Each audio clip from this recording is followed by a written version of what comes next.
Hey team, welcome to another episode of the Rugby League Lounge Weekly Show. And once again, I'm joined from Joel from League of Inches, fresh off last night's Origin, which he was in attendance for. How are you doing today, Joel? Yeah, good, mate. A little bit tired, but pushing on.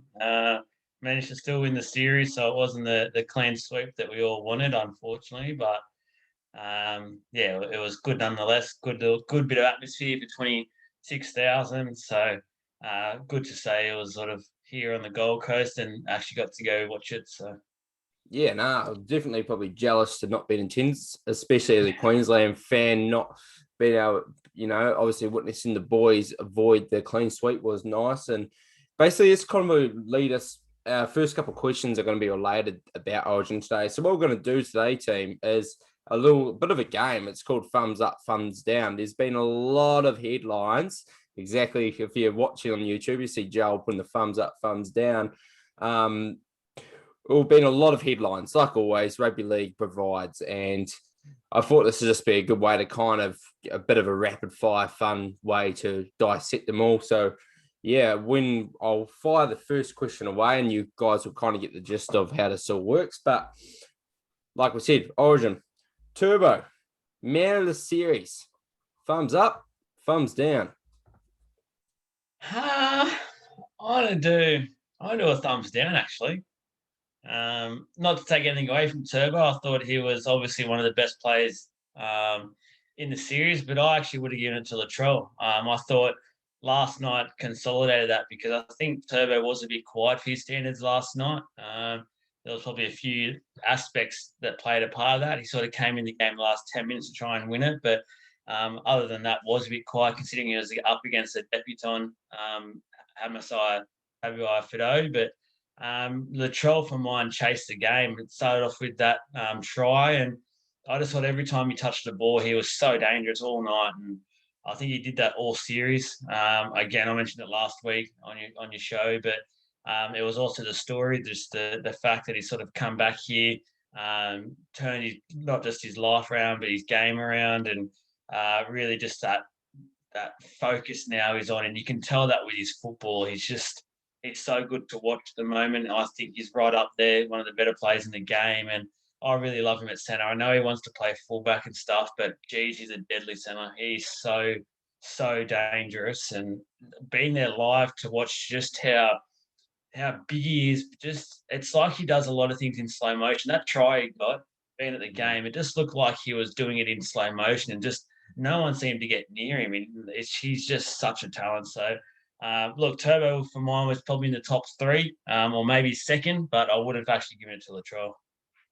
Latrell made the big momentum shift plays in those first two games. I thought he was very unlucky not to get man of the match in both games. If I had to actually do my Dally M like little 3-2-1, I would have had him free for both games. I thought he was that special. And I think but look, I'm thumbs up. I'm thumbs up. And it's funny because I was being listened to a few kind of podcasts about like can you basically give the man of the series after the first two games, especially when it's, you know, it's all over Red Rover. But at the end of the day, it's three games and they were out to get the clean sweep. And at halftime, say, and I don't wish this upon anyway, but let's just say Latrell doesn't play the second half. Let's say he gets injured or he's rested or whatever. I would have given it to Latrell, but why I wouldn't have given it to Latrell is he made some plays in that game that honestly led to Queensland getting the win last night. I'm not saying it's all on Latrell, but I think there was a few big key moments that led to Queensland kind of cementing the win last night. Obviously, the Kalen Ponga line break, he rushed up in defence and that what caused the line break. I think there was a penalty as well that was led to a try or might have been two pointers that was significant. So I kind of got my facts. Yeah, definitely. I definitely remember that happening, something along those lines. And but if he kicks that penalty goal at the end, like gee whiz, like you got to give it to him. But yeah, Tommy Turbo, like he was, man of the match in game one. Game two, I thought he was actually I thought everyone remember how good he was in game one. His game two probably got overlooked, but I thought he was great. And last night, he still had two big line breaks as well, some great plays as well. And I think Teddy's right up there. I think it's out of the three men now. For me, I'm not too concerned. I think if they had to be given to one of those three men, and I'm happy with Turbo getting that, and it'd be really tough. And here, the moment, if I had to make my decision right on full time, I don't know if I would have leant towards Turbo, but yeah, I don't know. I think I'm not disappointed with who they selected at all. Do you think? Yeah, were you? Do you think it's that big a deal that Turbo got it, or do you think it's not really a good reflection on who the best player was? Oh, not really. I think there was obviously three players in that series that if it gave it to either Latrell, Tedesco, or Turbo, you would have been happy with in the end. So, yeah, I don't mind either way. If any of those three players got it, it was good on them. They all had pretty good series. I thought Tedesco may have overplayed his hand a little bit last night, but I think that was also with help because Whiten and maybe Moses wasn't offering him too much, so he thought he had to do a lot more himself. But overall, all three of them, as I said, were pretty strong. Yeah, no, for sure. Now we're going to get on to the next one, also Origin topic. There's been a lot of talk around Billy Slater and a couple of his teammates first involved as well, getting involved in the coaching ranks. Yeah, a few little headlines around the week. And look, Paul Green, he's still there. He still looks like he said that I'm still going to be coaching next year, but is he? Do you think Green should be the coach for Queensland next year? Thumbs up or thumbs down? I'm gonna go down again. Try not to be negative here, but I just think it was an absolute shambles this series for Origin. Both on and off the field. Like, let's not forget. Let's call a spade here. They're still lost by a record margin in Origin. This has been the worst loss once you put all three games together by a side, and that was Queensland. And last night, New South Wales were without probably the most damaging prop for the first two games in Safidi. They had no Cleary and they had no Luai, and I think they both made a huge difference not being there. I think being there live, you could sort of understand now how important they are to the Blues lineup and just how good those two are together and singly at the moment. They're two of the most formed players in the comp. But for mine, Green, the stuff that's happened off the field, the Diary incident, the noise that's continued to happen, some of the ways things have been said in press conferences and things like that, it's just, yeah, I think they've got to move on. But the question is, who do they move on to? I'm not too sure what the answer is there because from all reports, Wayne Bennett sort of cut his ties now with the QRL. After the way he left last year, they wanted him to stay on for this year, and he didn't want that. So I don't think they'll go back there. Origin's a different beast. I think we're starting to understand that now. Different coaches are certainly the one criticism of Paul Green I will say about it is he lost the Cowboys job because of personality clashes, or everyone was starting to say he wasn't very good in man management at the Cowboys. To be a good Origin coach, you need to be really good at that side of things. Look, all those players who get picked, you don't have to train them because they all know how to play the game. They're the best of the best. They know what they're doing. So you just need to make sure you're there, man, managing and being sort of when you need to be a mate, you be a mate. When you need to push, you push, and you know the right time to do things. That's the reason why Paul Green lost his job at the Cowboys. And I've got to say, after what's happened in the last couple of games in this series, I don't think he's improved by that mark. And I don't think he's the right man moving forward for the Maroons. Yeah, I think you summed it up really well. I think that take about it's different type of coaches that suit NRL, coaches that suit Origin, and it's less about the X's and O's and more about just being able to relate to the players, getting that buy-in from the players, setting that culture. And look, I hope so. Yeah, I'm a thumbs down as well. I hope Billy, I really do. And it could be it could be a real joint coaching collective. I really hope so. And yes, Billy's only 3 years out of the game, but Cameron Smith brought up a good point on his show. Like, he's really proven now it's a different type of coaching, but he's taking mentorship roles with Ryan Peppenhausen, Nico Hines, Hughes when he was fullback, look, it's fair to say they have improved out of sight these last couple of years. And yeah, I think I think it's the way to go. Even listening to Slade on the call last night, like I was really taking in what he was saying and just everything. Just I love when you listen to commentators and you think, oh, I didn't think about that, because sometimes I do mute the commentators because I'm like, oh, not really, it's just the same stuff, different day type thing. But yeah, there's little things that like I wouldn't have thought of. And Billy, when he's speaking to players, they're gonna buy into what he sees. He could be saying the exact same thing as Paul Green sometimes, but I'm gonna listen to Billy Slater rather than listen to Paul Green. And like you said, I don't think Paul Green, I don't think he kind of made his case, enhanced last night. Like you said, I think a lot of the loss was, yeah, Queensland stepped up and he probably did a few things, but like you said, that halves combination, being in the Gold Coast again, just that mental battle of getting to sweep. And yeah, I think a lot of credit to Queensland, they did a lot to earn that win, but there was a lot of factors where definitely tipped it into Queensland's favour. We're going to get off the Origin topic now. But we're going to get to a guy that we talked about on your video last week. So go check that out, guys. But you just started up your Spotify account too, podcasting. Yeah. So League of Inches on Spotify. Go check that out. And it's about Paul Vaughan. Now, he's obviously been just, let go from the Dragons. So my question to Joel is, Vaughan, should he be allowed to play for another NRL team this year? Thumbs up or thumbs down? Massive thumbs down. I'd do double thumbs down for that. Okay. I'd carry that on from not just this year, but I think he had 18 months or so a year and a bit left on his contract with the Dragons. I'd pull that all the way through and not let him play with another club until that contract expires.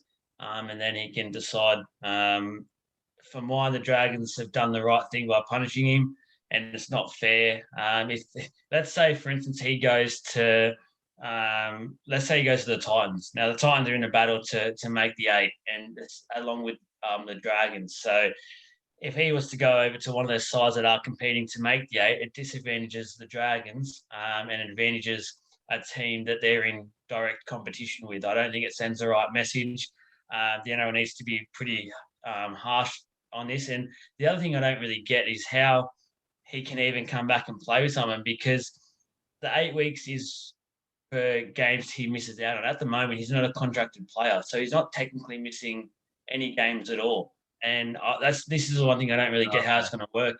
Is the suspension going to start once he's officially signed with someone else and then it's there, or has it all of a sudden already started yet he can't actually technically play a side game because he's not selected? So it'll be interesting how that one goes. I've heard mixed reports about both cases, so nothing's really officially come out yet. It's once again the NRL's sort of not letting the fans know about a pretty big topic in the game at the moment. But yeah, I'm not a fan of it. I don't want him in the game at the moment. Don't want him in the game for a bit. He's really stuffed up here. So yeah, massive thumb down for me.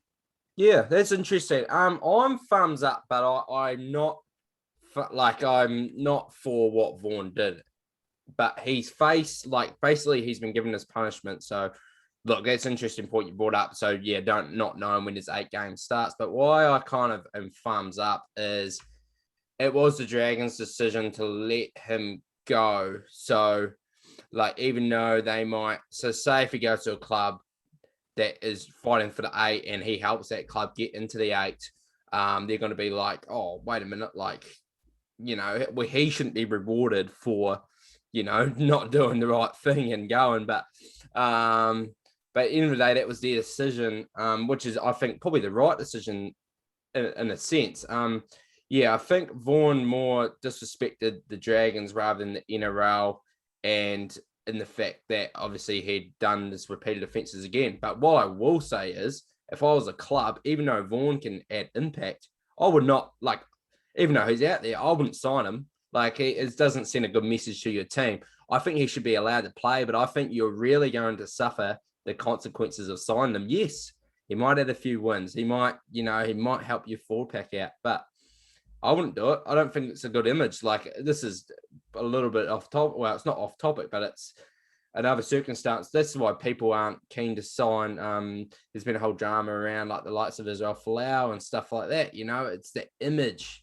And at the end of the day, yes, you're out there to win footy games, but the morale in the camp will be a bit, funny. So I don't think he will get signed. I'd strongly just hesitate bringing him onto my team. So I think, yes, I actually think he should be allowed to play because his punishments have been handed out.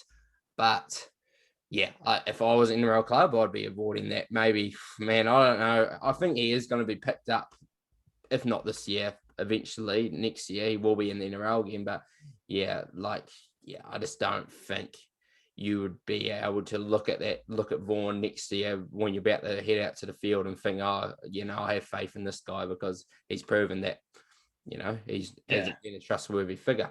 It also does help the Dragons in a way. It does free up their salary cap. Apparently, it was on pretty big money, so they do get to sign someone better. And I think they already have done that with George Burgess. I don't know if he's better, but they put some money to it. If I was them, I'd be going all out now for Finucane. But they do get a bit of help from that. Obviously, the Dragons, and obviously you can also make a case that once the Dragons do sign a replacement, can you then be free to sign for a club? But as I said, I'm just interested to know once or when this 8 matches do start, because technically at the moment he's not suspended from any matches because he can't play any matches. So it's going to be a really interesting couple of weeks ahead, I think. Yeah, for sure.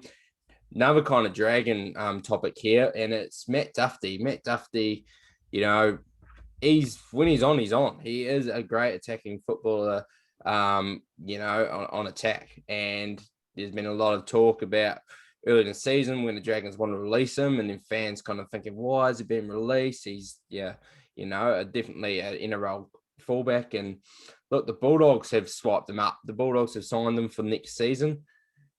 Are you up or down on the Duffy signing for the Bulldogs? There's two ways to look at this signing and this question. I'll answer both ways so I can cover both bases, but I'm going to say thumbs down for both. I'm not trying to be Mr. Negative so far this video, but I don't seem to like much at the moment. I promise I'm not the Grinch of football, but it's the first way you can look at it is, would you want to sign Matt Duffy, the player? For mine, I don't think so. I do think a lot of people at the time when he did that massive game against, I think it was the Broncos, I think, at the time, and he smashed it. Or I forget who it was, but I think it was one of those teams, or the Raiders maybe. It was the Broncos. Yeah. It was the Broncos. Everyone was going off, but I'm sorry, most players at the time were beating the Broncos pretty easily and convincingly, and everyone was going, oh, let's sign a petition, let's get him back at the Dragons. There's more to this game, and I think it showed in the Origin series. There's more to just attack in this game. You've got to be able to defend, and his defense is not very good, to be polite about it. I also think after this whole Dragons fiasco with the barbecue, he hasn't done himself any favours at all in terms of presenting in cases. And as you're saying, I think this is becoming more and more relevant in the rugby league world, is that they want to sign players for what they bring, not just on the field, but off the field. And I think he just showed a little bit of arrogance as well with all those Dragons players that were there, a bit of a slap in the face to everyone. So do you want that sort of character around your club? Probably not. It's massive these days. You want to sell to sponsors and that. The other way to look at it is from the Bulldogs' point of view, and do they need another back? And my answer to that is no. They've got that many backs at the moment. I don't know what they're doing. Their recruitment, and this is another topic altogether. I could get into this massively here, but the Dogs are all over the shop. They are not. I had a dog fancy next to me last night at Origin. We had a quick chat, and even he was just saying, mate, I've got no idea what we're doing. It's like they don't understand that we need some good direct playmakers, a hooker, a couple of good hard-nosed props and stuff. But he's like, it's crazy. They've almost got, if you look at their side for next year, they've almost got 2 lots that could play NRL backlines. That, like, their New South Wales Cup side will be backline start, and it's just crazy. It's crazy to think. I don't think they needed him, even if it's just a 1-year deal. For mine, yeah, Matt Duffy's a no. Either way you look at it. Oh, mate, I completely agree. I saw the signing and I was the Matt Duffy, the player, that angle. Like, Yeah, I'm probably am down. Like, but I could be talked into going up because he, like I said, introducing the topic, he is a threatening player on attack, and you could build a team around to kind of, make up for his flaws, so to say. But yeah, in bulk, it's just nuts. It is just nuts. The signings they've made so many, and yeah, their backs. Like, come on, get some leadership, get some forwards, get some. Yeah, just it is so obvious. But like, and they've made so many signings that everyone's in and out.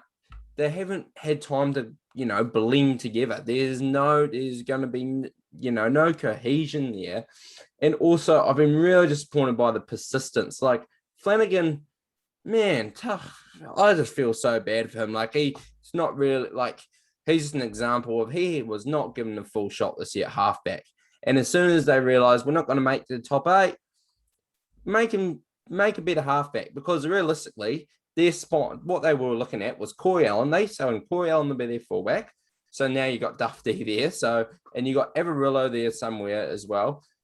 So the plan was, from my eyes, Allen at your 1, 6, Burton, 7, Flanagan. I like that. And then what you do, like you talked about, get some forwards in there, get the Fanukins, even make a big play for Brandon Smith, something like that. But I just don't like what they're doing. Like, I would have just stuck out with Allen, and they've chucked Allen out on the wing, and look, I'm open to say, Averillo could be fullback, but just, yeah, they have not given chance for those guys that they signed to be big part of their teams to really, make a statement. And this Matt Duffy signing is just another one of those, like your mate said, like, where's the direction going? And well, are they going to have money to have a forward? I can't see where they're going to be able to pull the money out their ass, to be fair.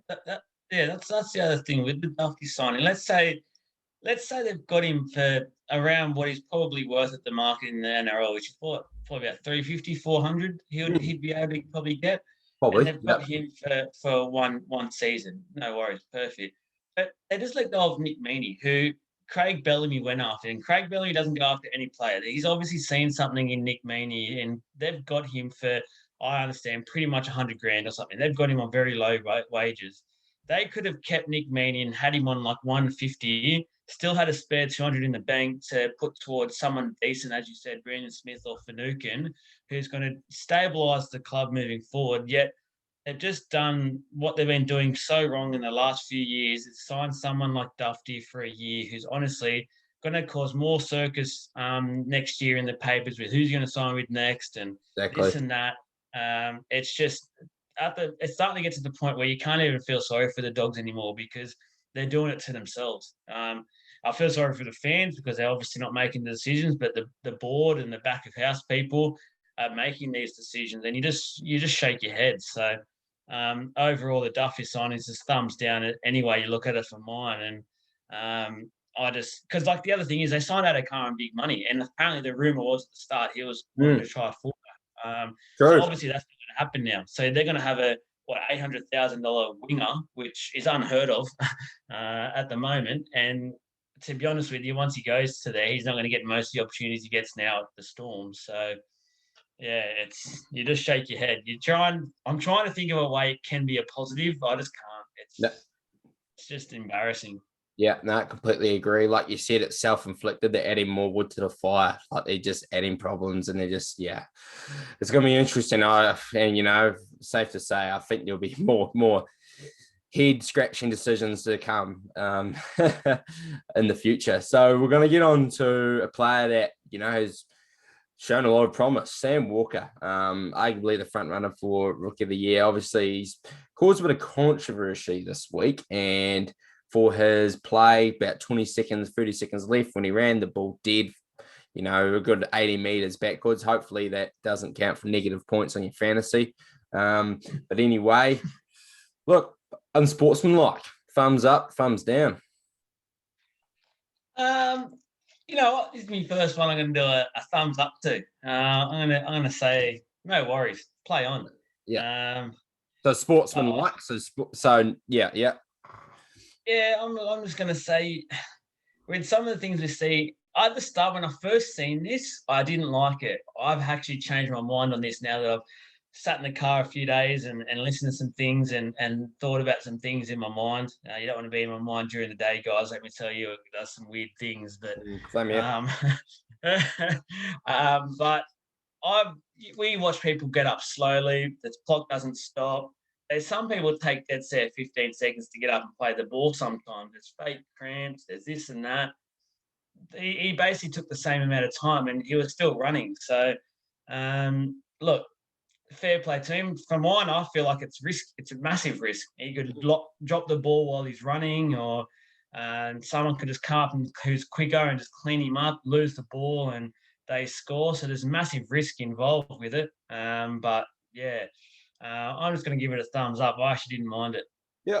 No, I agree. And like I mentioned earlier, a lot of times I, don't listen to the game with commentary. And this is one of the instances where I didn't listen to it. And I just thought when I did it, I was like, oh, that's a bit odd. And I wasn't expecting this big story that had been made out of it, because I remember as soon as he did it a couple of weeks back. He kicked the field goal against Titans and it looked a lot cleaner. Like he had 10 seconds left and he ran over the sideline. And it was one of those ones you wouldn't think twice about it. But this one, obviously, at the end of the day, I don't think it's unsportsmanlike either. But just the execution of it felt funny. Like, yeah, it was very risky. And that's on him. That's not sportsmanlike. That's just tactical thinking. And he pulled it off. But I think for Sam Walker, he's going to learn a lot from this. He's just going to learn, like, I think from the praise, from the negative, just to think about decisions, because he's gonna get hate from it, even though I don't think it's deserved. But yeah, he's a name with a lot of hype, and a lot of his decisions and a lot of the plays he's going to make are going to be scrutinized for. This is just the start of his career, and I think he's going to be playing a long, long time. So I think for him, I think he should be happy he made this decision, because it's going to make him learn from it as well. You learn from, not saying it's a mistake, but just little things to expect. And it wasn't that drastic where even though he's got criticism, I don't think it's going to break him as a player. So yeah, I'm all for it. And someone brought up a good point. Like what Kenny Edwards, obviously famous for doing it, is worse, really. Like, in a sense, like he's deliberately slowing the ball down. I think that in particular, and this is another, we won't get onto it too much, but I think the NRL should kind of have like a 5-second counter, like in those last minute, where it's like you have to play the ball, and maybe even shorter than 5 seconds. Once you get up on your feet, you have to play in a certain amount of time, because that's ridiculous. But that's, there's no rule to stop that. So it's good it's gamesmanship at the end of the day. The other thing, just a quick one, like, if you're going to say how it is, the Roosters, obviously Trent Robinson and Boyd Cordner, when they showed them in the box when it happened, they weren't too pleased. So it wasn't a Rooster style of play. It's not what Robson is about. We could all tell that, and I think he would have quietly said something. But to add on to a point that you've mentioned, and it's something that we could dig deeper to in a few weeks or something. But I think the media have played a big part of this. They make some stories up out of absolutely nothing, and people want to see young players shine and do what they're good at and do how they can play. Don't go out there and criticise them like the media are doing with the Sam Walkers. Don't put the pressure on these kids. Just let them go out and play. I remember watching Benji Marshall when he was young, and the best thing about watching him was people would just let him play, and it was so fun to watch. And I think Walker and Suwali can do that, but every time Suwali does, like, he's injured at the moment. Yet he's gone for the rest of the year. It's his leg injury. Everyone gets injuries, yet he's on the back page. He's on the main stories and stuff with his photo blown up and things like that. These guys are kids. These guys are 18-year-olds, and Sam Walker did a play that he thought was good. It's not the first time he's done it either. That's the second time in the season, and no one blew up the first time he did it. So just let these young guys go. Let them play. Let them play the footy that they want to play. I love the fact that they play a bit of unstructured footy from time to time. It's what we want to see. I think a bit of touch footy's coming into the game. So it's really good to watch. Media, stop trying to find stories out of nothing and just let these guys play on.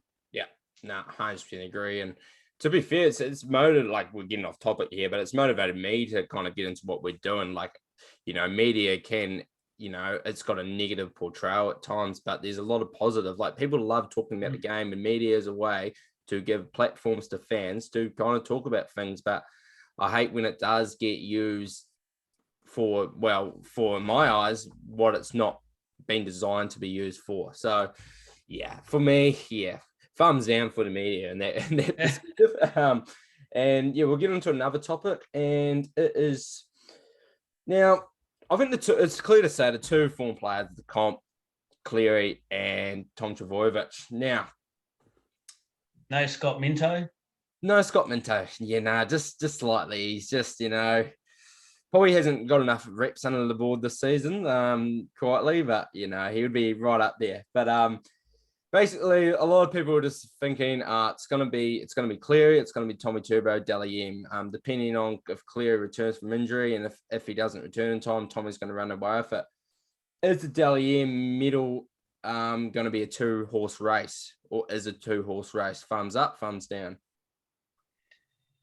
Oh, this is a hard one. This is a really, really hard one because the problem with the Dally M's is that doesn't always reflect the best player. No, it doesn't. And people often win it because, as we've seen the year that Whiten won it, for mine, I'll still say Whiten wasn't in the top 5 players that year. But because the Raiders weren't playing, their players weren't all playing great, he was the standout. The media loved him. He got the award and he won it. And that's what happens all the time. So, for instance, let's say the Bulldogs at the moment, let's say their only good player is Luke Thompson. So he would rack up the points for the Bulldogs any chance they get time to get points. So he might get the odd 3 points or something, and all of a sudden he's up the top, but it wouldn't be a reflection on that because Manly would have to share it between Turbo, Gerbo, Cherry Evans, probably Foran, all those sorts of players, and then Cleary would have to share it amongst pretty much the whole Penrith team because they're all playing out of their skin. So it's a hard one. You'd like to think if you're just trying to put it out there, it's a 2-horse race. If they're going off the best players in the comp, then it's them two by a pretty decent margin in the home straight. And then you've got your Luais and things like that. But it's all about sharing points. This is why I don't like this current system. I would be changing it. And I'd change it ASAP. But yeah, I guess you've got to. I'm probably going to say this. It should be a thumbs up, but it's probably going to be a thumbs down in the long run. Yeah, I completely understand what you mean. Yeah, they should. I've been a big fan of the Dally M system in the past. I think it was for a lot of years it kind of represented well. Who was the best player to a degree, but there's been a couple of and just now looking at it kind of more depthly and seeing some of this, even the scoring, and I'm like thinking, did they watch the same game as me? Especially that Guffo one last year, and I think, and I'm just looking at the ladder now before voting went behind closed doors around 12, so we're just heading into round 18. Cleary 21. Roger Tuivasa-Sheck has not been the second best player this year. He's on 17. I think this is a pretty good reflection. James Fisher-Harris has been probably the best forward this year. He's on 16. Tommy obviously missed games, 15. Latrell would be right up there. He's got the asterisk next to him. He's on 13 due to suspension. I think that should kind of be, I think you should get points deducted, but I think you shouldn't be suspended from the war, but it's a topic for another day. A guy I brought up in your video a couple of weeks ago that's a real chance to win it because, like you said, he's going to rack up points because he's always the best player when his team wins. William Kennedy. Honestly, team, don't be surprised. He is going to be right up there. I made a bit of a call in Joel's video. I think he will finish. Yeah, I said I'm only picking myself up off my chair after that. Yeah. But I think, but like you said, if you look into it, it's a very good chance. And then that's similar to the RTS one. He's, as you said, he hasn't been one of the best players in the comp, but he's probably been the best, if not one of the best, before Walsh got there for the Warriors. So that's the reason why he's at the points used, because as soon as the Warriors win before Walsh came around, everyone just thought of RTS straight away. So I'd automatically go to a system where you rate every player that plays out of 10, poll them all up by the end of the year, and then go with that. That's the way I'd be doing it. But then I don't think Cleary and Tommy would win. Why not? They'd been But the best players. So they wouldn't have played enough games. Unless you yeah, get but that's all right. yeah. I think that's sort of how it should be, but in the end, because at the moment, the only reason why Turbo's really in with a chance is because Cleary's out. Otherwise, Cleary would win by a margin and a half. So I do it the way um, the NBA does it, and I'm probably going to leak something here, but we're going to be doing a very similar thing this year. I won't give too much away. A 5-4-3-2-1 system where you have about, say, the NBA have about 100 journalists, and look, I think the issue of that, I think you have to pick the right people, and people actually watch it. yeah, exactly. It has to be easier said than done. And they give 5 to who they believe has been the best, 4 second, 3, 2, 1. And then I think it will be a good reflection because you're getting 100 different opinions of journalists, touch wood, that watch the games properly. And at the end of the day, a certain journalist is going to be rewarded with different values more than others. They might look at games played might not be the biggest objective for them. Like they might think, Tommy played 8 less games than this guy, but he was clearly the best player. When other players, you got to, that's part of the game. So I think you get different opinions. And like all of us, we all share different opinions. If we didn't, then it'd be pretty bloody boring life we're living in. So yeah, that's just my go for. I understand your one with 10. The rugby league weekly used to do their player of the year awards like that. Yeah. Yeah. And yeah, because that way also, and you said it, but for mine, the Dally M should be about the best player overall for the whole year. And if there's a player that we all know is good, let's say Turbo, for instance, let's say if he was to get injured right now and not play another game for the rest of the year. For mine, yep, he was one of the best players of the year, but he's not the best player of the comp because he missed too many games. Where look at the Panthers, for instance, and you already mentioned the name. Future Harris, I think, played every game so far this year. At the moment, if we're doing the out of 10 system, I'd probably say he'd be ahead. And I'd say that's probably a fair reflection of the comp at the moment. And I'd be happy if he was the one standing up there with the Dally M at the end of the year, because for mine, while Cleary's been out and stuff, and he's pulling the points, then for mine, he's been the best player. Yeah, no, I agree. Yeah, and just talking about guys that would actually kind of deserve being up there, guys that have played many games, I think, hate to be biased, I think Jerome Hughes, Brandon Smith has been standouts. Nico Hines probably suffers from not, starting at fullback early. There's a few names, but yeah, I don't think it's going to be. So I'm thumbs down at being a two-man race just because of the system itself. But yeah, it'll be interesting to see because Volandis did kind of put out some talks last year about changing the system. So it'll be interesting to see if he does that. NRL to be played in New Zealand was a statement that Sean Johnson said after he, found out of the news of the, obviously the COVID causing NRL teams to go into the little hubs across Queensland. And he that's what he floated out, obviously being a Kiwi, probably a little bit biased, but I think there's a bit of sense to the statement that he made. Are you thumbs up, thumbs down? Oh, massive thumbs up for that idea. And I just think reward the Warriors any chance we can get. And I was surprised that when the bubble did open and it was about a week or two into it, the NRL just didn't drop everything and play a full round over there. I would have been all for playing Magic Round there this year as a thank you. And the thing is, I remember just before the Warriors had come over here, for mine, New Zealand Rugby League was probably the strongest it's been, and there was probably some good cases putting forward, maybe putting a second team out there. There was a lot more fans, there was a lot more people getting involved and interest in it, and I think that's obviously maybe gone down a bit now that the Warriors haven't been playing there, but definitely reward the locals over there. More than happy if they were to do that. They do deserve it for mine. There's only so much rugby league you can play at a place like the Gold Coast or something until the viewers lose interest and they will stop rocking up in games. So New Zealand have been starved of rugby league for almost 2 years now. So any chance they get, whatever they can come up with, take home as many games as you can over there. I'm all for it. Yeah, good point. I think Yeah, I'm a bit of both. I'll go thumbs up because, yeah, obviously be awesome as a Kiwi. I definitely try my best to get to games. Hopefully they find their way to the little west coast of the South Island for my sake. But yeah, I think the logistics of it happening like right now would have been, a bit hard to kind of get it all sorted out. But I think they should have plans in place next year where if something like this happens, we think, all right, we've got plans in place. We've talked to the government over there.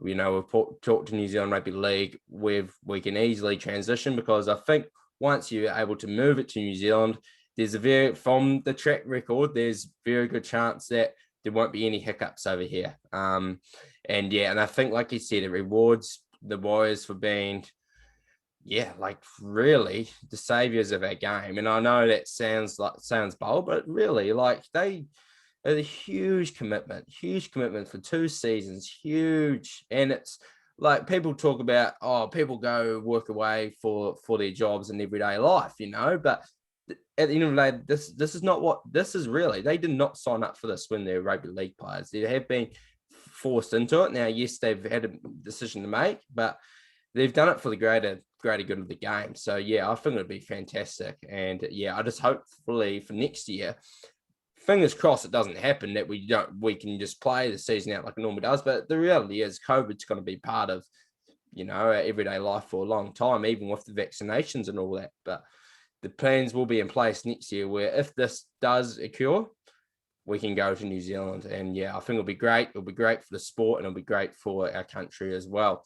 We're going to get into our last topic today, which is now, if you go now, obviously Penrith Storm, you'd have to be blind to not know that they're the competition favourites, and the betting sites say it, obviously. And I think the majority of them, I always see them pop up in the Matty John shows and all that. And it looks like the Rabbitohs are always kind of sitting number 3. So this is probably a good way of kind of asking the question: are South Sydney Rabbitohs the third most likely team to win the competition? Thumbs up or thumbs down? I'm gonna say yes. I'm gonna say yes. Yep. 2 reasons. One, because I had them to win the comp from the start of the year. Mate, fair. Back yourself. But the second legitimate reason and the smart thinking behind it is that Wayne Bennett times his run pretty well. I know they have conceded 50 points, and I know what the record is with that. That's the reason why I'm a bit cautious of it. Also, because I know how good of a run Manly's having at the moment, and if Turbo's there, they could easily be the third. I'm not going to discount Parramatta yet either. I think if they can get some things happening right, then if once Reid gets back, it just strengthens and tightens up the side. But for mine, I think South, you'd have to just that left edge alone. Everyone knows about the left edge, and it just continues to dominate and score points. And teams must do that much. It gets to the point where teams must do they over video how to stop it. So they're probably overthinking it. And they still have no answers for it. Still every week, the left edge is scoring 3 to 4 tries. And Alex Johnson's probably going to get the top try scorer once again. It's crazy to think it. And if the attack's on, then they can be that third team. And who knows, with injuries, if Melbourne or Penrith get a few of the key players, if Penrith lose the halves for longer than anticipated, you got to say South could easily go into that grand final spot. Yeah, for sure.